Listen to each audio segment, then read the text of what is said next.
अगर ये स्वीकृति आप करते चले जाएं, जो श्रवण कर रहे हैं तो सच्ची मानिए, ये भ्रम खत्म हो जाएगा कि बहुत काल जब साधना करे तब ऐसी बात आती है। हम लोग तो गृहस्थ हैं, संसारी हैं, विषयी हैं, आदि आदि। आपने स्वीकृति ही आप गलत ढंग से कर रहे हैं, स्वीकृति ही आपने सही नहीं की। हम गृहस्थ हैं, हम अमुक हैं, हम सब देह भाव की स्वीकृति। प्रभु कह रहे हैं ममैवांशो, तू मेरा अंश है, मेरा बच्चा है, मेरी आत्मा है। फिर ऐसा क्यों आप स्वीकृति नहीं कर रहे कि प्रभु मेरे हैं? सच्ची मानिए प्रभु ही अपने हैं, सच्ची मानिए प्रभु ही हमें बहुत प्यार करने वाले मित्र मिल गए, नहीं तो कोई नहीं है यहां, केवल भ्रम है। मानो प्रभु की बात को मान लो, निहाल हो जाओगे। वो इसीलिए बोल रहे हैं, इसीलिए बोल रहे हैं कि हम निहाल हो जाए, परमानंद में मगन हो जाए। प्रभु अर्जुन जी को कह रहे हैं सुख दुखे समय कृत्वा लाभा लाभो जया जयो। ये कर्म भूमि है, हमारा यहां जन्म हुआ है। अपने शुभ और अशुभ दोनों कर्मों को मिटा करके वो परम लाभ जो किसी कर्म से नहीं होता वो हम करें। वो कौन सा कर्म है जो हमें परम लाभ देगा? तो कह रहे हैं जय और पराजय में समान भाव रखना ही वो समता रूपी महान धर्म है जो तुम्हें बचा लेगा। बड़े से बड़ा शुभ कर्म भी फांसी ही है। चाहे सोने की जंजीर से फांसी लगाओ और चाहे रस्सी से फांसी लगाओ, मरोगे तो है ही। ऐसे शुभ कर्म भी फांसी ही है। लोक लोकांतर में भटकना होता है, विश्राम नहीं होता। और अशुभ कर्म तो है ही, कहना क्या है उसको। हर शरीरधारी से ये दो प्रकार की क्रियाएं होती ही हैं। कहीं ना कहीं शुभ कर्म होता है, कहीं ना कहीं अशुभ कर्म। कोई ऐसा नहीं है जो इन दोनों कर्मों से युक्त ना हो। बड़े बड़े ज्ञानी जनों के शरीर के द्वारा भी ये दो क्रियाएं हो जाती हैं, पर वो अपने को अलग कर चुके हैं। वो अपने स्वरूप में स्थित हैं, कर्ता भाव रहित हैं, इसलिए ना शुभ उनका स्पर्श करता है ना अशुभ स्पर्श करता है। वो जान के कोई क्रिया नहीं कर रहे, संकल्प करके क्रिया नहीं कर रहे, स्वाभाविक हो रही। अब उसमें कुछ भी ऐसी घटना घट जाती है तो उसके वो करता नहीं है। इसीलिए कहा गया कि जो आत्मज्ञानी महापुरुष है, अगर उसके द्वारा बड़े से बड़ा शुभ कर्म हो जाए तो कोई उसका पुण्य फल नहीं होता, और बड़े से बड़ा कोई पाप कर्म बन जाए तो उसका कोई अपराध नहीं होता, क्योंकि कर्ता भाव से रहित है। ये सबकी समझ में नहीं आएगा, ये आगे की बातें हैं जहां अहंकार समर्पित हो जाता है। कैसे नहीं उसको अपराध लगेगा? उसके शरीर के द्वारा हो रहा है। तो जैसे हमारे इस प्रदेश में जितने भी प्राणी वास करते हैं, फिर देश में, फिर हमारे विश्व में, तो हम एक प्रदेश से लेते हैं, कितना अशुभ कर्म होता है और कितना शुभ कर्म होता है। क्या आपको दोनों का दंड मिलता है या पुरस्कार मिलता है? या आपको हर्ष होता है या शोक होता है? या सुख होता है या दुख होता है? नहीं होता। क्यों नहीं होता? क्योंकि हमारा संबंध नहीं। हो तो रहा है, शुभ अशुभ कर्म हो रहा है प्रदेश में, देश में, क्योंकि कोई भी शरीरधारी कर्म किए बिना रह नहीं सकता। और जो शास्त्र सम्मत कर्म करते हैं वो भगवत मार्ग के पथिक होते हैं। वो साधारण उनकी गणना नहीं आती शुभ अशुभ में, वो तो भगवत धर्म का पालन करने वाले होते हैं। वो तो महात्मा होते हैं, भक्त जन होते हैं, प्रेमी जन होते हैं। वो त्रिगुणातीत अवस्था की तरफ उनकी गति होती है। पर साधारण प्राणी प्रायः क्रिया किए बिना रह नहीं सकता। क्रिया होती है, और क्रिया जब अहम से होती है तो कहीं ना कहीं लाभ बुद्धि, सुख बुद्धि होती है।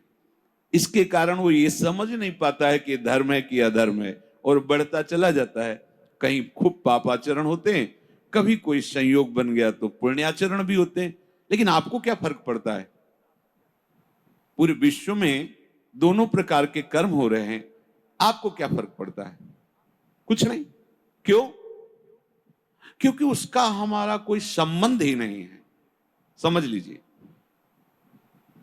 तो ऐसे ही विश्व का एक ये नमूना है, स्थूल शरीर, सूक्ष्म शरीर और कारण शरीर। जो भगवत तत्व के ज्ञाता महापुरुष जन होते हैं, बिल्कुल जैसे तुम्हारा प्रदेश के शुभ अशुभ कर्म से कोई संबंध ना होने के कारण न हर्ष है, न शोक है, न दंड है, न पुरस्कार है, ऐसे ही इस शरीर के द्वारा हुए शुभ अशुभ कर्म उसे बांध नहीं सकते। जिसने अपने स्वरूप को अलग करके इनसे संबंध त्याग कर दिया।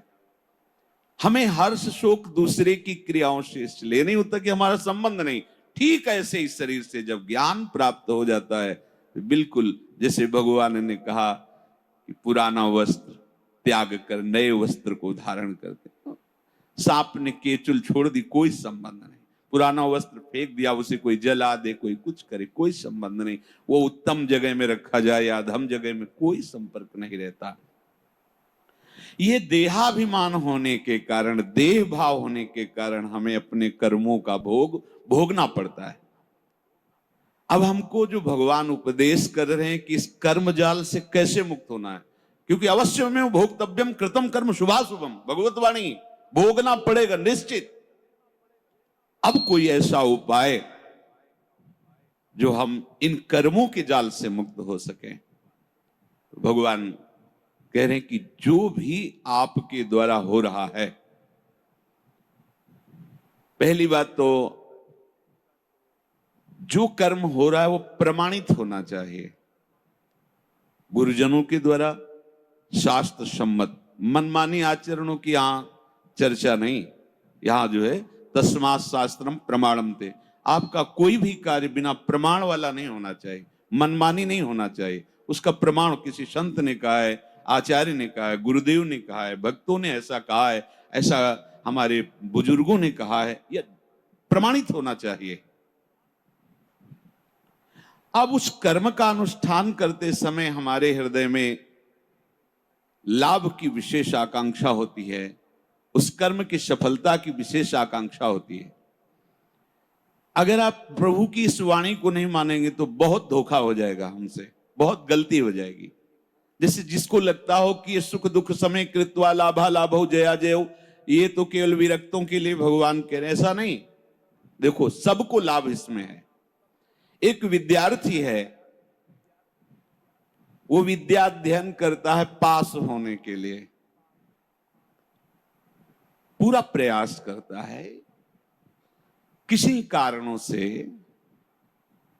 खेल में ज्यादा बुद्धि होने से, प्रमाद बुद्धि होने से, या प्रयासरत है उतना मानसिक प्रबलता ना होने से चूक हो गई, उत्तर नहीं दे पाया और परीक्षा में फेल हो गया। अब ये सूत्र उसको पता नहीं है, न घर वालों को पता है।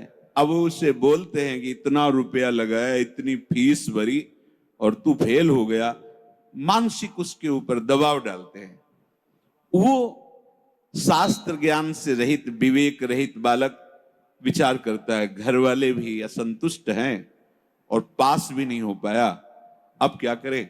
बोले मर जाना अच्छा है। देखो कई ऐसी घटनाएं सुनने को मिलती कि अमुक विद्यार्थी फेल हुआ तो उसने आत्महत्या कर ली। ये क्यों हुआ? ये विवेक ना होने के कारण। ठीक है, इस बार फेल हुए हैं तो अगली बार हम प्रयास करें जहां हमारी कमी रही। अगली बार भी फेल होते हैं तो केवल पढ़ करके, विद्या या अध्ययन करके ही जीवन रखना होता है क्या? अगर विद्या नहीं है तो वो जीवन नहीं है। अरे भाई ऐसा नहीं है, जीवन नष्ट करने का अधिकार तुम्हारा नहीं। किसी कार्य में असफलता होने पर अगर हम अपने जीवन को नष्ट कर देते थे तो बहुत बड़ा अपराध बन गया, बहुत बड़ी दुर्गति का कारण बन गया। हमें जो अवसर मिला था उन्नति का, हम अवनति में बदल दिया, बहुत बड़ी हमारी पराजय हो गई। इसलिए ये समता आना अति आवश्यक है।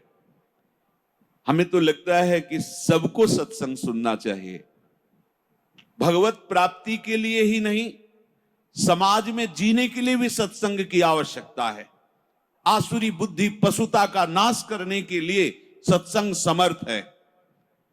एक किसान है, हजारों रुपए लगा करके मेहनत करके, बहुत बड़ी मेहनत होती किसान की, बहुत मेहनत होती, बहुत बड़ा तपस्वी होता, वो जान नहीं पाता है अज्ञान की धरा में होने के कारण।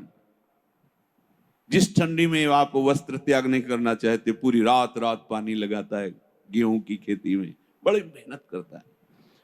जब फसल काटने का समय आता है तो वर्षा और ओले हो जाते हैं, पूरी फसल नष्ट हो गई। कर्जा लेकर उसने खाद पानी लगाया था, बेटी का ब्याह करना है, बच्चों को पढ़ाना है, अब फसल नष्ट हो गई, कर्जा कैसे देंगे, परिवार का पालन पोषण कैसे करेंगे? इससे अच्छा है आत्महत्या कर लो। कई ऐसी घटनाएं, हम जिस कार्य में चलते हैं असफलता मिलती है तो हमको एक ही उपाय दिखाई देता है कि हम अपने को नष्ट कर लें। भारी मूर्खता। ये जो प्रभु उपदेश कर रहे हैं सबके मंगल के लिए उपदेश कर रहे हैं। छोटी छोटी बातें व्यवहार की। हमारा ब्याह हुआ, हमारी भावना में जो पत्नी थी वैसी नहीं मिली। अब हम जो सफलता चाहते थे इस क्रिया में, उस सफलता ने, अब द्वेष शुरू, विषमता आ गई।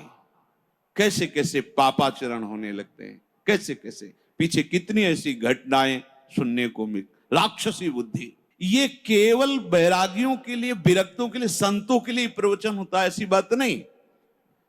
ये सत्संग ऐसी मति बना देगा कि आप समाज में रहते हुए भी बड़े आनंद पूर्वक सबको आनंद प्रदान करने वाले बन जाएंगे।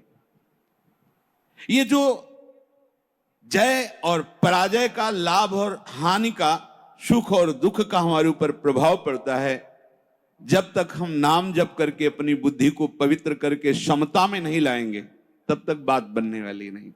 जगह जगह आप देखो, जगह जगह जहां कोई हारता है तहां वो निराशा अपने ऊपर ले आता है। हारना जीत का एक संकेत है। ऐसा मत समझो कि हारना पतन का संकेत है, नहीं। जो उत्साह संपन्न है, जो विवेकवान है, वो देखते हैं कि मैं कहां से हारा, कौन सा वो बिंदु है जहां मैंने चूक कर गया।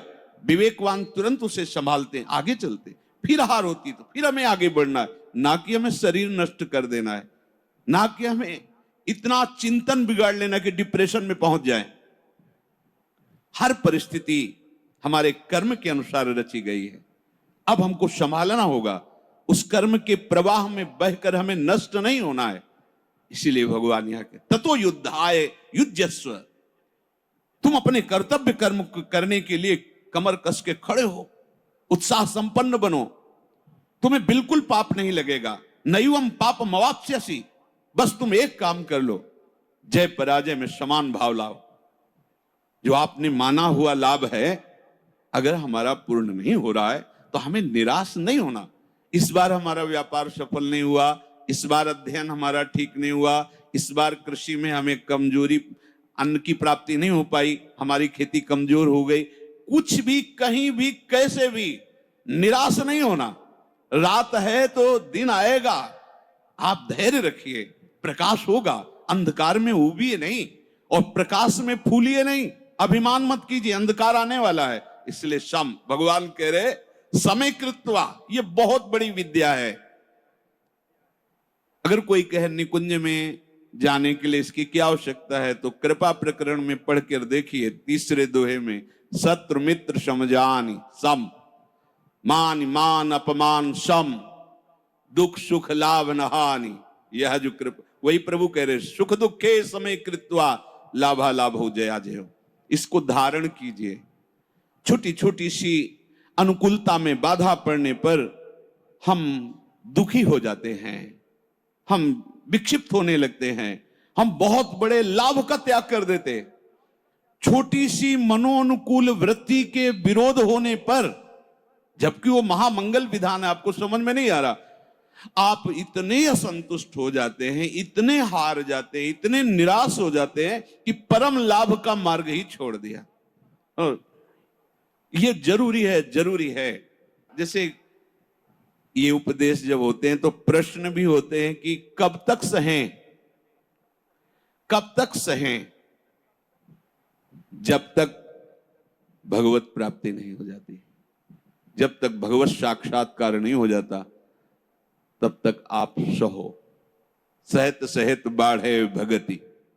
इसका परिणाम क्या होगा? हम तो बड़ा दुख सह रहे हैं, अपमान सह रहे हैं, विषमता सह रहे हैं, इसका परिणाम क्या होगा?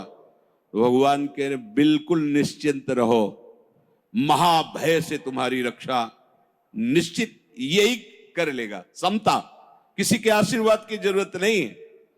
ऐसा ते विहिता सांख्ये बुद्धिर्योगे त्विमां शृणु बुद्ध्या युक्तो यया पार्थ कर्म बंधम प्रहास्यसि संतुष्टायेन केनवा। ये कला सीखनी पड़ेगी, ये कला स्वीकृति करनी पड़ेगी, नहीं आप आगे परमार्थ में नहीं बढ़ पाएंगे।